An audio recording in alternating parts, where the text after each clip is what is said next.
Here we are, 2016 Origins coverage. We are over at the Bink Inc. booth with Charlie Bink. He has Trekking the National Parks, which won the 2015 Mensa Select Award, and so he's going to take some time to talk about his game. So there you go, Charlie. Absolutely, yeah. So my game is Trekking the National Parks. It's a fun family strategy game about visiting the parks around the country. Came about because my dad has been traveling around the country on his bucket list, ticking off, trying to visit all 59 of the major parks.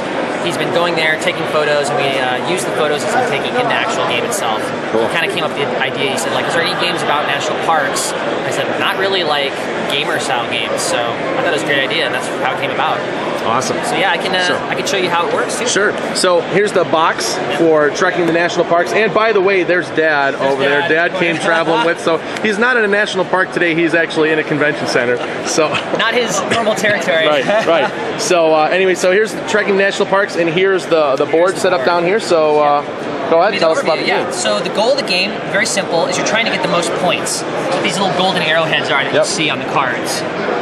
The way you do that is there's two ways to get points. One way is you're going to try to visit the different locations that you see on these active parks on the map.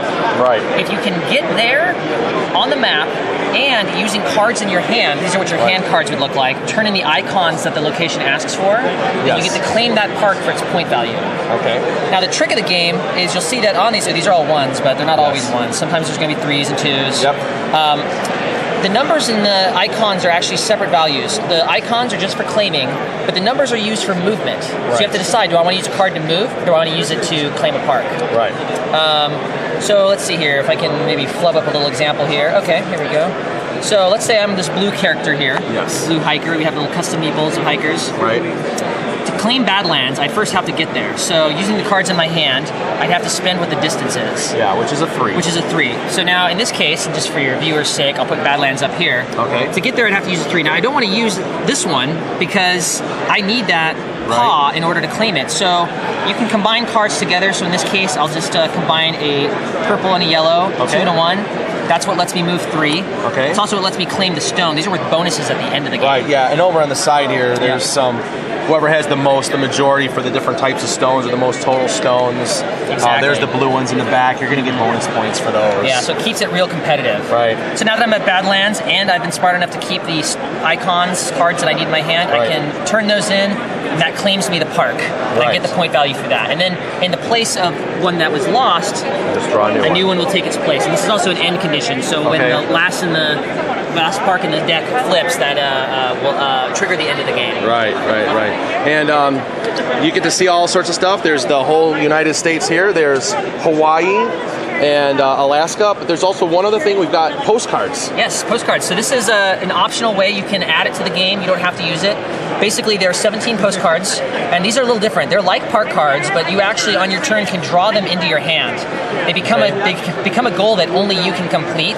Right. And something interesting about them is they're also always rainbow. You don't know what the cards are going to be, but if you know you're having trouble like getting multiples of the same color, you can take a chance on drawing for like a rainbow of like blue, brown, and purple. On your turn, you can claim it like you would anything else. You don't have to be anywhere specifically, and it's worth that point value. Right. The drawback is if you have any of these cards left in your hand when the game ends, they're worth minus the amount of points that they would. So don't go taking postcards if you don't plan on. Yeah, don't be drawing a bunch of them because then you might get stuck with them. Right. So that's a little extra. Yeah. So this is Trekking the National Parks. It's a family style game in the same vein as Ticket to Ride. My opinion, this is a replacement for Ticket to Ride, especially when playing with families, just because it has a little bit more of that family-friendly factor. And again, this is awesome that this game has been created based upon just a family passion traveling around, and so you see something that a little bit of Charlie like growing up, and it came into an actual game. Yeah. So that is Trekking National Parks. Your game is available. How can somebody get a copy of Trekking National Parks? Our game is available on our website. If you go to trektheparks.com, you can order it there, and it's free shipping, so you just go there, buy the game. All right, awesome. So check that game out, and thanks for your time, and we'll talk to you again soon. Thanks. Bye-bye.